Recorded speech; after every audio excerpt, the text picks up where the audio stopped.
بسم اللہ الرحمن الرحیم۔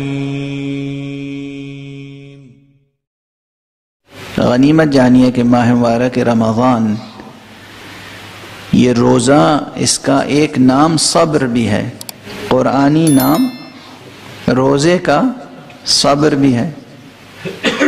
اسی صبر میں اگر انسان کامیاب ہو جائے، یہ نکتہ میں پہلے بھی عرض کر چکا ہوں لیکن مجھے بے حد عزیز ہے، حدیث قدسی سے ماخوذ ہے کہ اس روزے کی فضیلت کا آپ اندازہ کریں کہ روزے کی فضیلت اور روزے کی تاثیر کیا ہے۔ پیغمبر اکرم صلی اللہ علیہ وآلہ وسلم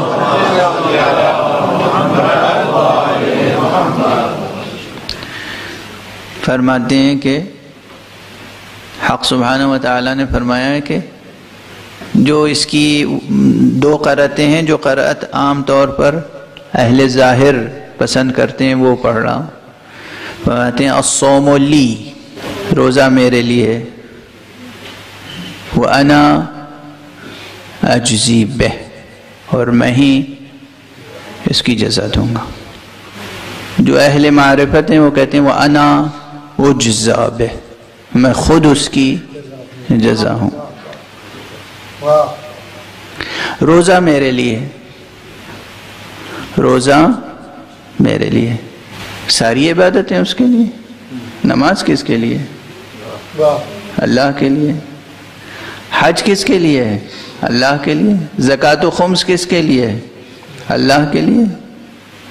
ساری عبادتیں اللہ کے لیے ہیں، تو پھر خصوصیت سے اس حدیث قدسی میں کیوں فرمایا گیا کہ الصوم لی، روزہ میرے لیے؟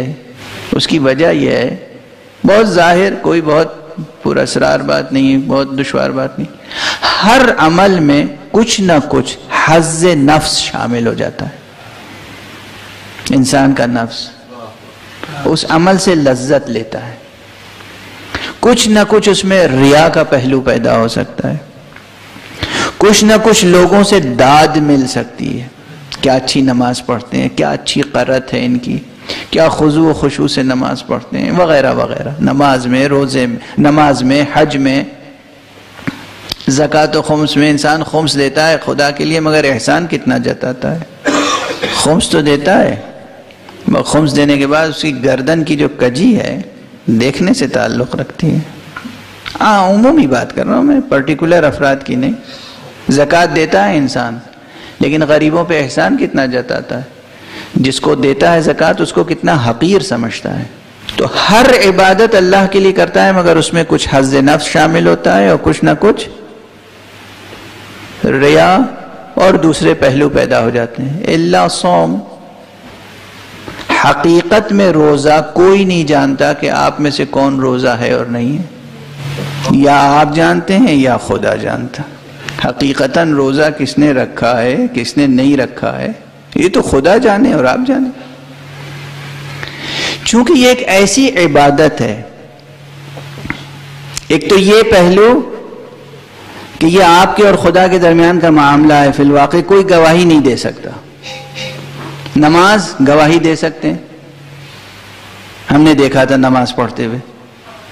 روزے پہ کون گواہی دے گا کہ ہم نے دیکھا تھا انہیں روزہ رکھتے ہوئے؟ کوئی نہیں گواہی دے سکتا۔ ایک یہ پہلو، دوسرے یہ پہلو کہ روزے میں کرنا کچھ نہیں ہے۔ نماز میں کچھ کرنا ہے، کھڑا ہونا ہے، پڑھنا ہے، جھکنا ہے، سجدہ کرنا ہے۔ حج میں کچھ کرنا ہے، زکوٰۃ و خمس میں کچھ دینا ہے۔ روزے میں کیا کرنا ہے؟ کچھ نہیں کرنا ہے۔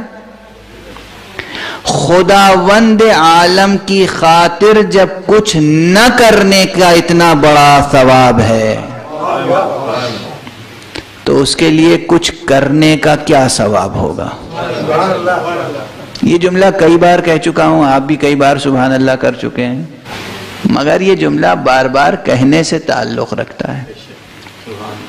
کیا کرم الہی ہے، کیا لطف الہی ہے، کیا فیضان الہی ہے، کیا سخاوت ہے اس کی، کیا جود ہے اس کا، کیا عطا ہے اس کی۔ کچھ نہیں کرنا ہے، صرف یہ کرنا ہے کہ صبح سے شام تک نہیں کھانا ہے، نہیں پینا ہے، جن باتوں سے اس نے منع کر دیا ہے وہ باتیں نہیں کرنی ہے. کچھ خدا کے لیے کچھ نہ کرنا اتنا بڑا اجر رکھتا ہے کہ وہ کہتا ہے میں خود اس کی جزا ہوں. تو جب ہم اس کے لیے کچھ کریں گے تو کیسی جزا ہوگی. لیکن ہاں اس کے لیے جب کریں گے، جب اس کے لیے کریں گے تو اس میں نفس شامل نہ ہو، حظ نفس شامل نہ ہو، ریا کا کوئی پہلو شامل نہ ہو.